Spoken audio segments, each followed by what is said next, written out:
These drug barons had photos with politicians from both sides.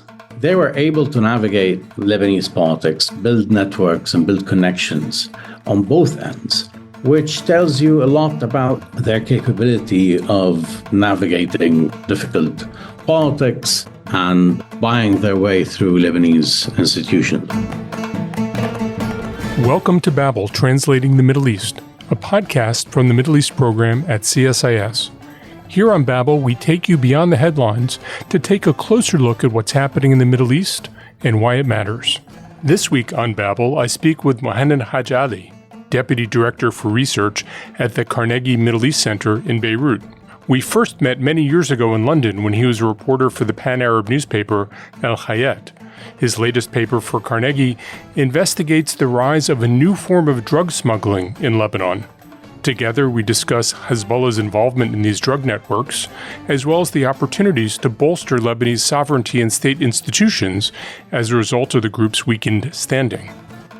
Then I continue the conversation with Mona Yacoubian and Asher Grant-Sasson to discuss the challenges the shifting drug trade poses for Lebanese stability. As some of you know, I'm handing over the reins of the Middle East program to Mona, who's been a trusted friend and colleague in Washington for many years. This week's show will be my last interview segment on Babel, although we do have something special planned for you next week. I'll be moving into a role working closely with CSIS leadership on issues of geopolitics and grand strategy, and I'm not sure what my podcasting future will be. As Mona wraps her arms around running the Middle East program, she's still thinking through what Babel might look like in the future. For now, the show will go in hiatus for a bit as she figures it out. But until then, we have work to do. To translate some of what's happening in the Middle East, this is Babel. Mohanad Hage Ali, welcome to Babel. Thank you. Thank you for having me, John. You just wrote a paper about Captagon smuggling through Lebanon. How much Captagon is smuggled through Lebanon as far as you can tell? The assumption is that you have about 1/3 of the output is smuggled through Lebanon. Another 2/3 is smuggled through Turkey and Jordan. It's a three-way street, or it used to be a three-way street, at least from Syria, when Syria was a center of production during that phase. But that's a rough estimate. And that's about $1 billion in value. What would you judge the value to be? The value was seen to be about 2 to 3 billion. The street value? The street value, exactly. Lebanon has a history of drug smuggling, as you talk about in your paper. How is the Captagon smuggling network different from the hashish networks, the cannabis networks that have been based in Lebanon for many, many years? Traditional hashish dealings were starting with the peasant base, the peasants who produced the crop. And then from there, you had the dealers in the region and the interlocutors who took the hashish and distributed it either locally or on the regional and international markets. You had a chain of different people who were dealing with different parts of the business, thus making money. Of course, the peasants and those who were involved in farming the crop received very little of the end price, and the profits were distributed elsewhere. But it wasn't as concentrated as what we see now with the Captagon business. One is because this is a synthesis drug, it's put together from different ingredients and it's produced locally. But the fact that there's a drug baron who controls different parts of the business and accumulates more capital than what we've seen during the hashish phase means that that drug baron has more capacity to influence politics, state institutions, etc. We've seen the law enforcement officers who are in the counter-narcotics sections of various Lebanese security services struggling with how to deal with a different type of a drug dealer than the one that we've dealt with in the past, who had clan connections and could be dealt with in a certain way. How would the authorities try to deal with clan-based drug networks? I mean, it sounds like they had the advantage of being labor-intensive. It sounds like they weren't producing so much money so you could just buy off officials. But how did the government deal with those kinds of networks, and how does it try to deal with these money-intensive, labor-extensive Captagon networks? The conditions were different in the past in the sense that you had these clan-based networks had less capital and less ability to influence state institutions and politicians than the past. And also they were restricted in clan politics. So they were involved in inter-clan clashes and inter-clan rivalries and old vengeance. And also they had to respond to the leadership of the clan. So the leadership of the clan decides that it's time, perhaps in this phase, to collaborate and cooperate with the authorities. They have to respond to that. For the Lebanese authorities, it was a confined problem. It was a border problem in the Bekaa Valley, a marginalized region. And it's a headache that if you leave it as it is and you can box it and keep it there, and they actually had a name for it, which was basically al-ziraat ghayr al-manzura, which is overlooked agriculture. They taught it in schools. I mean, a student in Lebanon in the 70s and 80s would study that there's this part of agriculture that the government overlooks. Annually, to respond to US pressure, international pressure, the Lebanese government sent law enforcement and military members to destroy the crops across the Bekaa Valley and put it on TV and say, this is what we're doing annually. We try and do that to bring down the production and control it. But of course, parts of it still went through and it was distributed in the market, etc. And that was a controllable headache. You have a set number of arrests, a quota of arrests, and a quota of destroyed crops. But with the Captagon business, there are differences. The first is the fact that this comes at a time of transition. The Captagon business has boomed during the Syrian civil war. So when the Lebanese state institutions were already strained and polarization in politics was really at a very high level, and the border region was all to be overlooked because of Hezbollah's involvement in the Syrian conflict. And Hezbollah, through its influence on Lebanese institutions, wanted the state to forget about its borders with Syria. And so the first action was to stop the annual crop destruction of the hashish business. So the hashish business recovered and it took full capacity and it was ongoing, while the Captagon business started picking up during the years of the civil war and the smuggling happened. And the type of actors that grew in these border regions were accumulating capital, building networks among Lebanese politicians. You can see the two barons that I speak about in the paper, Hamad Rasha and Hassan Ditto, they have photos with almost everyone. We're pretty familiar, John, with Lebanese politics and the polarization in Lebanese politics, specifically during the years of the Syrian civil war, when you had two main camps, the pro-Assad camp and the anti-Assad camp, or the pro-Hezbollah camp and the anti-Hezbollah camp. And these drug barons had photos with politicians from both sides.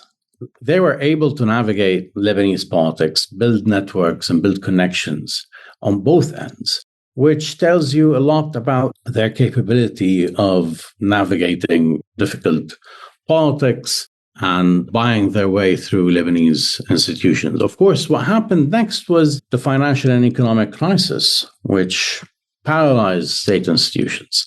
The salary of a Lebanese policeman, which was $800, went down to $50 and $100.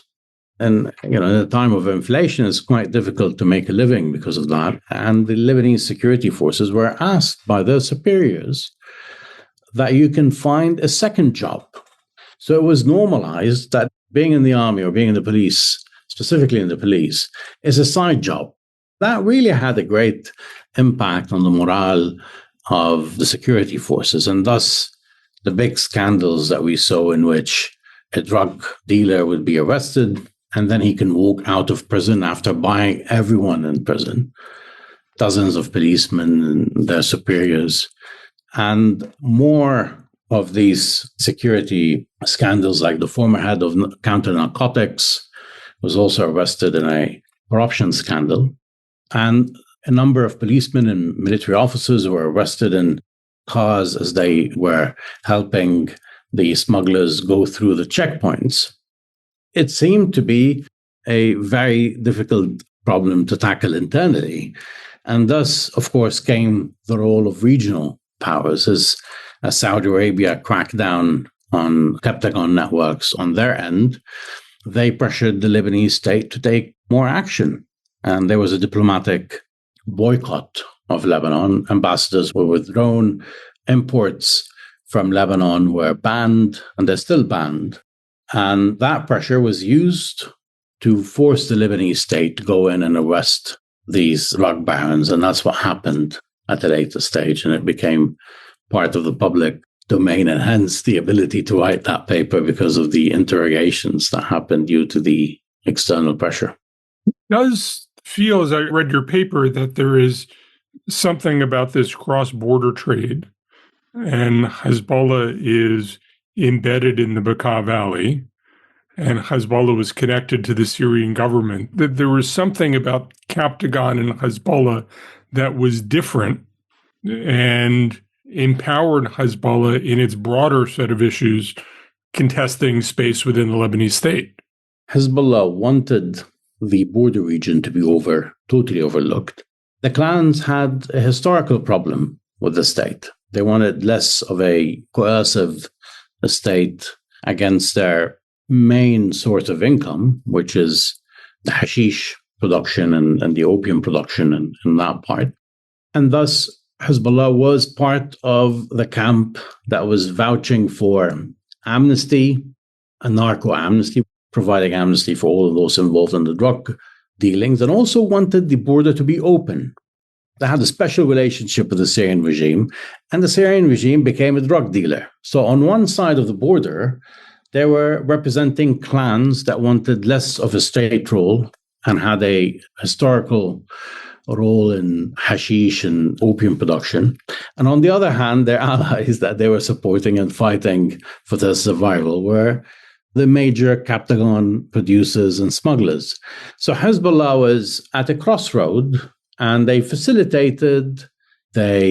the politics of overlooking these dealings. Some centers in the sphere of Hezbollah were accused of actually playing a direct role in the production of the Captagon drug. But at the same time, it wasn't Hezbollah only, in the sense that the dealers had connections to everyone. So given the mixed control over Syria, divisions within Syria, a Captagon baron had to have relations with the opposition side, and not only one opposition side. They had to navigate all of these different groups and deal with Hezbollah and also the Lebanese politicians, port officials, and anyone who could be part of that smuggling ring. And they maintained great transnational connections that drug enforcement officials haven't seen in the hashish and the opium networks, because that was divided more horizontally and not concentrated, within a slew of actors, as in the case of Captagon. So for Hezbollah's role was vital. It created the space. It undermined the Lebanese state and created the space for the growth of these actors. There were different layers, the representation of the clans, and then you had the relationship with the Syrian regime and the various actors that connected that chain from Syria, the hub of production, to Saudi Arabia and other states which were on the recipient end. And I think, the demand story is another story. And I think it's an interesting one. It sounds like the Captagon trade increased the challenges to the sovereignty of the central state because it had these permeable borders with Syria and a lot of money coming through there. Hezbollah arguably was strengthened, and Hezbollah already had sovereignty over much of the south. How has the state been able to reassert its sovereignty over its borders? Is this a priority, or is it something that the state is trying to defer because it doesn't feel strong enough to win right now? This is something that has featured in the statement by the new Lebanese president, who was voted in January this year. In his inauguration speech, he said that now is time to establish state control over the border regions and to stop both the drug business and the money laundering business, which are basically interconnected. So this is a priority for the Lebanese state, and specifically the Lebanese state, which took shape following the defeat of Hezbollah in the last war against Israel. So the weakening of Hezbollah created an opening for the Lebanese state. So there are new actors which took control in January and then in February with the new government, the birth of the new government in Lebanon. They're all committed to having the state control its borders. And what we've seen in the past weeks is really remarkable. For the first time, the Lebanese state took control of the airport, the port, actually clearing out some of the Hezbollah-affiliated employees, and also reaching a point where flights back and forth from Iran were cancelled. So Lebanon has no direct flights to Iran anymore. And that's related, of course, to the Hezbollah weapons. The same applies to the border region. Once HTS took control of the border regions, there were clashes with the Lebanese side in the past months. And at the Lebanese state, the president ordered the army to respond to any attacks from the Syrian side, so that not to allow Hezbollah to become the sole provider of security for the people of the border regions. So that has happened. And also in the past, the UK has helped the Lebanese army establish observation posts and utilize new technologies in controlling the border region. They're trying to apply that. This is in the Bekaa in the east, or it's also in the south? Where it becomes more securitized in the east. So this has become more of a securitized border region between Lebanon and Syria. Lebanese citizens who lived historically on the other side of the border in Syria, because they're Shia and they're affiliated with the clans which support Hezbollah, have been ethnically cleansed from the Syrian side into the Lebanese side. So we saw many thousands moved from that side. But we've seen also an increase in smuggling of Captagon from other places of the border, not the Shia side of the borders, but also the Sunni and Christian towns on the border regions up in the north. So, the Captagon trade persists. In Jordan, we've seen a good number of busts and clashes on the border between Jordan and Syria following the fall of the Syrian regime. And it has picked up in Lebanon. There has been busts of millions of pills from the north, basically smuggled from Syria and into Syria. But there's another problem for the Lebanese government. And I think that's a problem also that the Syrian government faces. And that's the model, the economic model. You have a financial and economic collapse. The economic model doesn't work. There are no jobs. There's no funding. There's a big gap between the salaries offered on the market and the living standards, the minimum living conditions that people need to attain in these regions.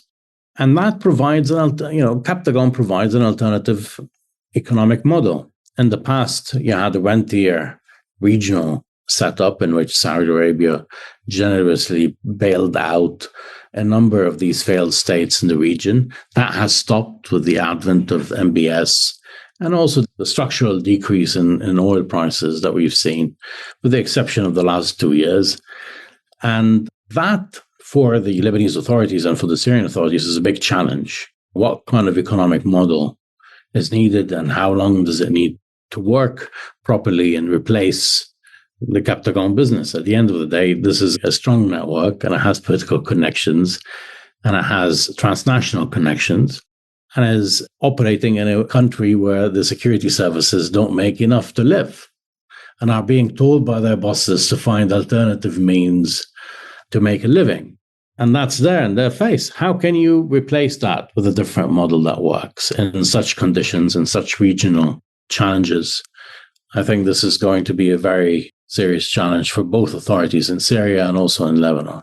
Well, when we come to the broader issue of Lebanon and the sovereignty of the state, it certainly feels that the way Israel has weakened Hezbollah and undermined Hezbollah's economic model means that while the state is relatively weak, Hezbollah seems proportionally much weaker than it had been. And this is an opportunity for the state to genuinely establish control over more territory within the border, certainly south of the Litani River, where the state has been unable to establish control. And maybe it's still a leap, but it's a smaller leap than it may have been 6 months ago, because while the Captagon dealers may have power, Hezbollah as an independent actor is much weaker than it had been over the summer. Definitely, John. There's a big change from what we've seen in the past years and what we see now in terms of the opening for the state to rebuild itself and rebuild its capacity. But at the same time, the Israeli violence is ongoing. And now the pressure is on the Lebanese state to deliver when it comes to disarming Hezbollah, not only in the south, which it has done successfully in the past few months, but also in the north. So in the north of Litani River, and the Israeli occupation persists in the south, and there are ongoing attacks. I don't think Israel is calibrating its military moves and tactics in a way that will allow the Lebanese states to take control of the situation. And you can see that in the way the Lebanese president, who's an ally of the United States, is making statements and calls saying, we need to do this gradually. Otherwise, the whole thing would burst and we will find much more challenges than we have now. Do you see a likelihood that Hezbollah institutions or Hezbollah members are going to be integrated effectively into national institutions? Is that really a priority of the state? And do you see it likely being successful? Certainly. I mean, the Lebanese president, who was the LAF commander, has made a recent interview. The full version was released yesterday, in which he discussed in detail his plans on how to disarm Hezbollah and integrate it within Lebanese institutions. He laid his vision of how this could happen. He spoke about the experience of the Lebanese army in the aftermath of the civil war, how militias were integrated, in the sense that they were not left to be independent groups, but individuals who are qualified were taken into the army after an integration or reintegration training. He spoke about the setup of a dialogue with Hezbollah, direct dialogue, to set the timeline and how this is to be done. And he said the decision has been taken and the Lebanese state cannot go on like this. The year 2025 is the year of ending the state of militias and military actors across Lebanon. Not only Hezbollah, but you also have the Palestinian factions who are now active in Lebanese camps. And for the first time in recent history, we see the Lebanese army arresting Hamas members on Lebanese soil for their involvement in carrying arms and their activity against Israel from southern Lebanon. We see action in the sense that this has been quick. We were talking about a president and a prime minister which were voted in the past months, this year, basically. So much has been done, and I think there's space for more in the next phase. But this is all dependent on what comes next and what is the level of violence that the Israeli state is thinking of. This obsession with buffer zones might really ruin everything in the region. I think this is where the U.S. role comes in to calibrate between different sides. As you reminded me before we started recording, we spoke 20 years ago about Iraq, which was in a very different place 20 years ago than it is now. What lessons do you think the Lebanese government should be taking from the Iraq experience? What lessons do you think other parties should be taking from the Iraq experience, where you still have militias, you still have limited government sovereignty? What is there to learn from Iraqi successes and failures in creating a single national authority? Well, a lot. Iraq is the centerpiece of Lebanese policymaking today. It is. Looking at the Iraq lessons is major. And actually, it caused a diplomatic problem with the Iraqi state recently, because the Lebanese president said that we don't want to repeat the PMF experience in Lebanon. We don't want that. We want a different experience in which members of Hezbollah who are qualified, and since they are Lebanese, they can apply as Lebanese citizens to join these institutions, and we can integrate them, but they will be part of the larger institution under its banner and integrated within the institution and not the other way around. And he mentioned the PMF and Iraq, and that caused diplomatic tensions with Iraq. These are the Popular Mobilization Forces, Shia of various stripes, some more closely related to Iran and some less closely related to Iran, but certainly under limited authority of the central state. And of course, Iraq also has Peshmerga, which is Kurdish forces, which are another phenomenon in the country. The Peshmerga relates to the northern region, but for the Iraqi state, the PMF remains an independent force. I mean, it's institutionally, under the armed forces, but in reality, each group has its own military power, has its own set of regional relations and connections to Iran. And these are really impacting the security situation and also the politics of Iraq in ways that Lebanon is seeking to avoid. And Lebanon in the past decades had the resistance. Although, Israeli occupation in the year 2000 ended, but Hezbollah always found alibis to keep its weapons. So Lebanon was already in the Iraq situation somehow. They had Hezbollah, the independent force, and they had the LAF, which had U.S. support since 2005. These are Lebanese armed forces. Lebanese armed forces, 2005, which is a very popular institution in Lebanon. Unlike in the Arab region, where the army was involved in politics, in Lebanon, the army is seen as independent, as generally decent, and the only institution that carries the national identity project, which believes in the nation of Lebanon and has the respect of, I would say, most Lebanese citizens. And I think it's why the current pick for president, which was Efron, being the commander of the Lebanese armed forces, has the respect of a wide array of groups within Lebanese society. And this helps him in undertaking this huge challenge of disarming Hezbollah, dealing with these drug networks, dealing with the big Captagon problem, and also rebuilding relations with Syria, which is another major challenge. It's a more difficult challenge for the Lebanese authorities to deal with Syria on the demarcation front than to deal with Israel on that level. My experience has been there has always been a Syrian role as an arbiter of Lebanese disputes that many Lebanese want Syria to have, but creating an appropriate balance is difficult. And I guess that's the final question. It's almost a philosophical one. How do you think Lebanon needs to think about the balance between local and centralized national control? It has been a very decentralized place, not only with the different sectarian and ethnic groups, but geographically. Does Lebanon need to think about it differently than it's thought about it in the past? And what's the pathway towards success in this regard?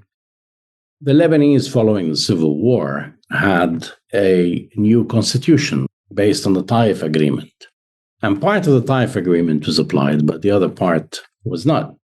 The one that was not was related to two parallel trajectories. One was basically institutionalizing the decentralized model in which each district would vote in its own government or council, and these districts would have some sort of autonomy in running their own affairs. And that would relieve specifically minorities who are scared of the demographic reality which is taking shape in Lebanon. The Muslims increasing in number while the Christians are decreasing in terms of the size, which would impact the Lebanese power sharing model. The Lebanese power sharing model after the Civil War is based on a 50-50 distribution of seats between Christians and Muslims. And that doesn't really fit with the demographic reality. Christians are nearly a third of the population, and Muslims are 2/3 or even more in certain statistics. So this has to be altered somehow. The second track is basically the ending this sectarian division or this power sharing according to confession setup. But that needs to be a step by step. It has to be a gradual, slow process taking shape. Specifically, the fear is of the rise of groups which are affiliated with political Islam, whether on the Sunni side or on the Shia side, although they're significantly weakened given the recent events, but they still constitute a major concern. And the general fate of political Islam in the Middle East, which seems to be very much on the back foot. The hope is with the axis led by Iran retreating and with the rise of MBS-style politics in the Sunni world and also the defeat of political Islam on different levels, whether, Salafist jihadists in Syria and others, the ISIS basically defeat in Syria and Iraq, and also the Hamas model in the way it's seen now in the region after the war in Gaza. I think this might have an impact, but it remains a threat long term, specifically within Lebanon. Now that the HDS leader is on the rise in Damascus, there's definitely an influence. And the HDS leader in Damascus speaking about reviving the Umayyad positioning of Syria being a central piece which spread Islamic civilization across the region. And that's something that reverberates and creates fears in Lebanon and in other places. But specifically in the Lebanese context, there's a fear about the rise of political Islam on the Sunni side, alongside the Shia existing trends with the Hezbollah movement, which is backed by Iran at the moment. And I think a gradual process in which both the state goes into a more decentralized management of these different regions and also changing the power sharing model to be more inclusive of the social shifts and demographic shifts in the country. But there's sort of a dilemma in having a strong decentralized state that almost feels a little bit like a contradiction, that Lebanon has so much diversity within its borders and so many local power centers, so many local leaders like the clan leaders who are involved in the hashish trade, that giving space to that kind of political power arguably would diminish the control of the central state, and finding a way to have a strong central state, but also have strong leadership is in some ways, I don't know if it's a tension, a contradiction. Is there a model you can think of that Lebanese should be thinking of as we go toward that goal? In phasing the different stages that we have, now the focus is retaining or establishing state control over the border regions, bringing back the monopoly over violence and monopoly over weapons, as they call it internally in Lebanese debates. This needs a central role. And I think the Lebanese president is kind of centralizing, specifically on the security and military level, powers within his hands in ways that we haven't seen since the pre-Civil War era. This is a president with exceptionally wide powers, unprecedented in the post-war history. This is a phase that requires such powers, but also as he tries to navigate out of this reality and after Hezbollah's weapons and influence diminishes, I think there's a kind of a Lebanese consensus over implementing that part of the Lebanese Taif agreement, which ended the civil war. Decentralizing is part of the needed political steps, specifically for minorities. Given that all that happened in the Levant in the recent history, I think this is a step that will help the Christian population in Lebanon feel more secure in an extremely volatile region. Because for Lebanon, it's an existential question. Syria is losing now its Christian population, or what's left of it. Iraq has lost its Christian population. For Lebanon, this is a country that was established with a strong Christian role in the lead. That was the reason for the separation of Lebanon from Syria, was French protection of the Christian community. Very much so. And it became part of the fabric, the national fabric and the national identity of the country, even for Muslims. they do identify with this diversity. Decentralized state is in need to preserve this diversity in the next phase. And with it, of course, the other part of the Constitution, which relates to establishing a House of Senates that would represent different sects in the country equally, similar to what you have in the United States, with the 50 states being represented on the Senate with 2 members each, and also a parliament which has no confessional quotas. That would be a big shift from where we are now, but I think a step-by-step movement towards that goal is going to be the way, or this is the style of the current administration. We're slow to get there, but surely so. Specifically on constitutional issues, these things take a long, long time at a place like Lebanon. Mohanad Hage Ali, thank you very much for joining us on Babel. Thank you, John.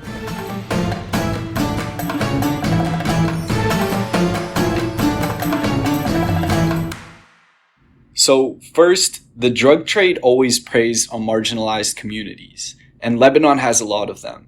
What kind of impacts would you expect to see in those communities as the government cracks down on the drug trade? On the one hand, there's going to be more of a demand on the government to fill the vacuum.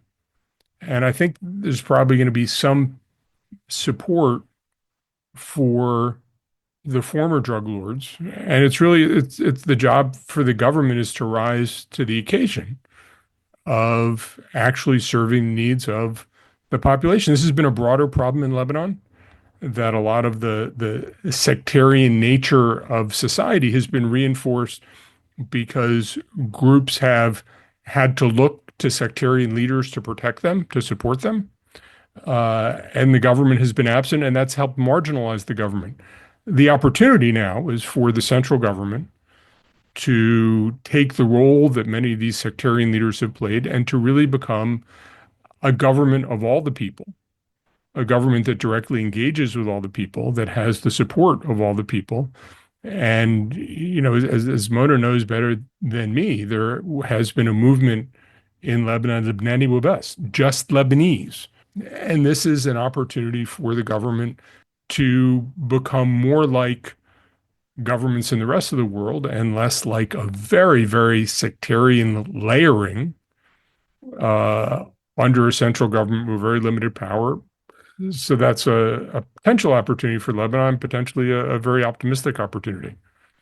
John, I think you framed it exactly right. And just, thinking back on your very rich conversation with Mohanad, I think it's important to think about, if we think about marginalized communities in Lebanon and understand that this Captagon trade really comes against the backdrop of all of the challenges that you were starting to lay down there that Lebanon has been contending with, right? A weak central state, to some folks' minds, a non-existent state at certain points, sectarianism, clientelism, widespread corruption, lack of sovereignty, porous borders, which actually very much facilitated the Captagon trade.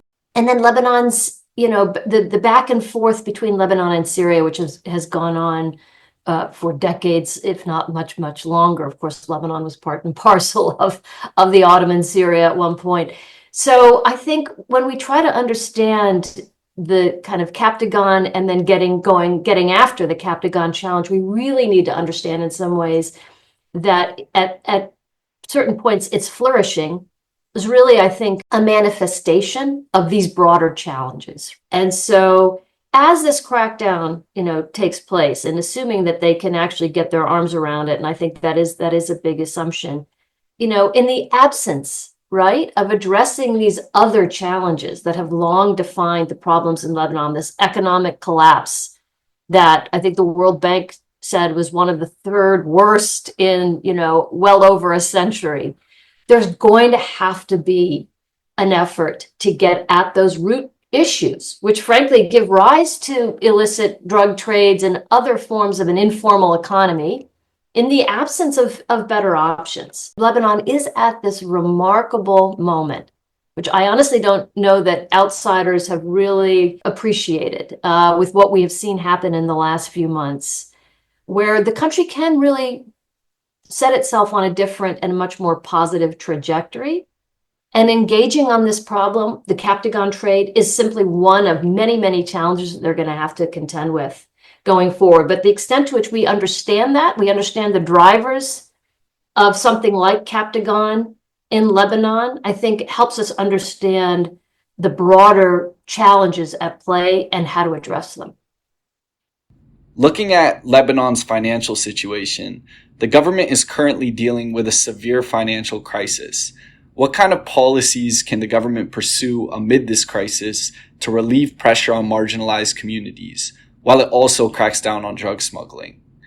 This is exactly sort of what I was alluding to. Lebanon really needs to figure out how to fill the vacuums, John, I think that you rightly pointed out, where the government is able to provide the important social safety net that many Lebanese, and particularly those in marginalized communities, are in great need of. There needs to be much more work done on moving away from informal economies to more formal economies, to frankly harnessing so much of what the Lebanese bring to the table, their entrepreneurial spirit. It's a country that actually has all kinds of resources, agriculture being just one, lots of innovative small and medium enterprises.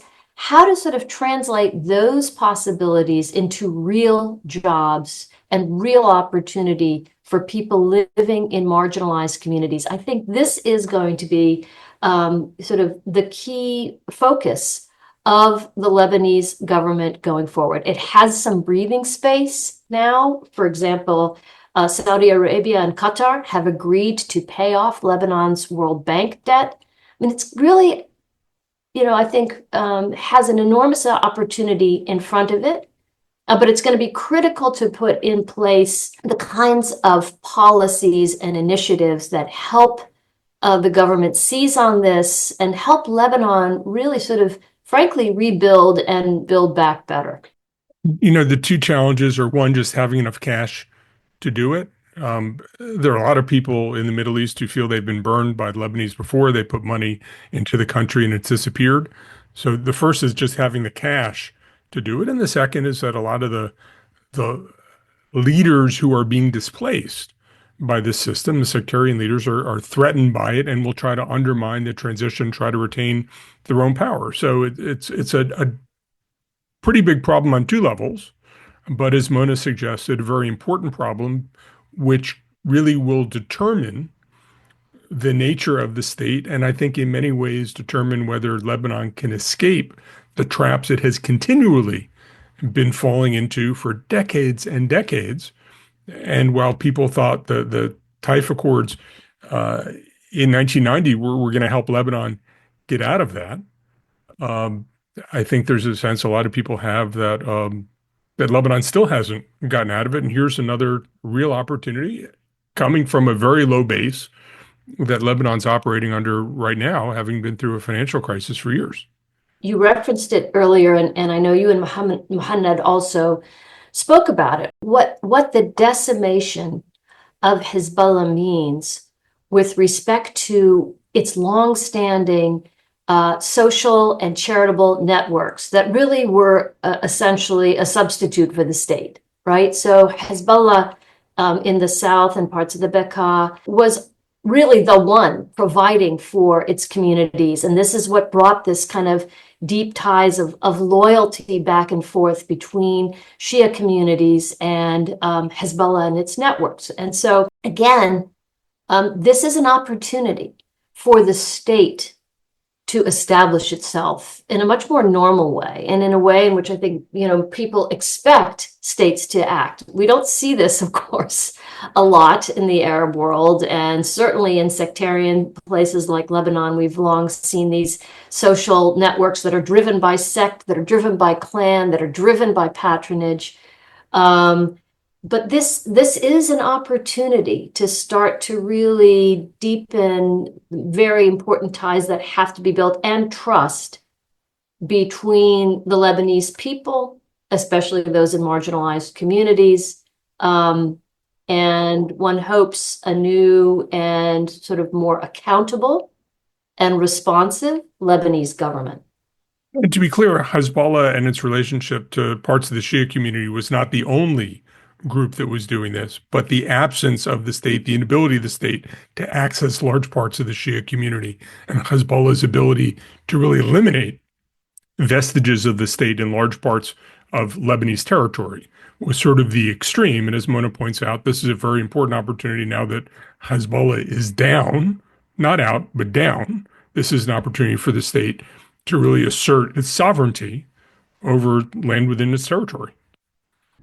Finally, Dr. Hage Ali makes the point that Lebanon's traditional hashish networks were relatively decentralized, and the Captagon trade has been streamlined. What are the advantages and disadvantages for the government in taking on a more efficient drug network? There's a way in which I think a decentralized network that's based in communities and is somewhat sloppily managed gives the state advantages because there's constant negotiations with a wide variety of actors. You can trade one off against the other. There are sort of old patterns.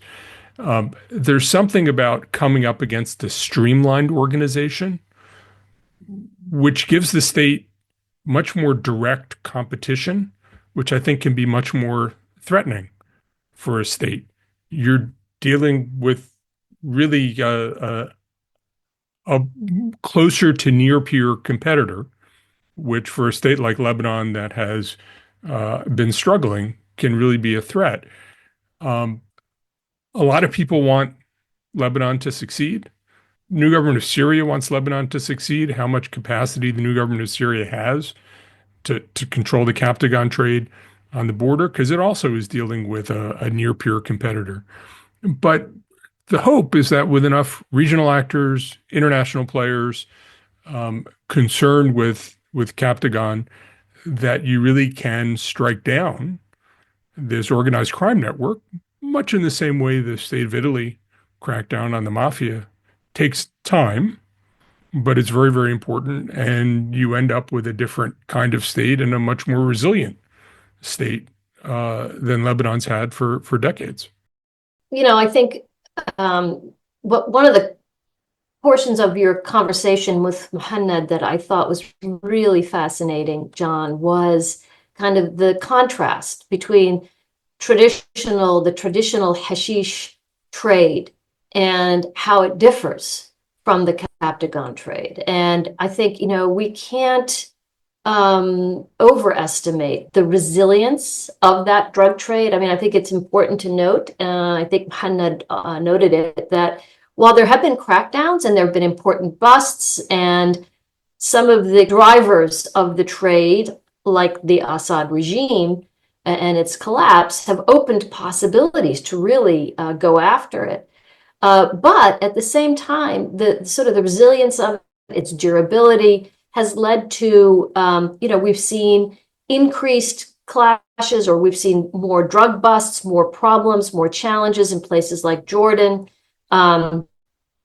He made a passing reference to the demand side, which potentially could be a whole nother podcast, and of the ways in which these Captagon networks and drug-fueled networks have made their way into the Gulf, and how popular that is. So I guess what I'd say is, this is an important moment, again, with the collapse of the Assad regime, with Joseph Aoun, who comes from an enforcement background, coming in as president of Lebanon.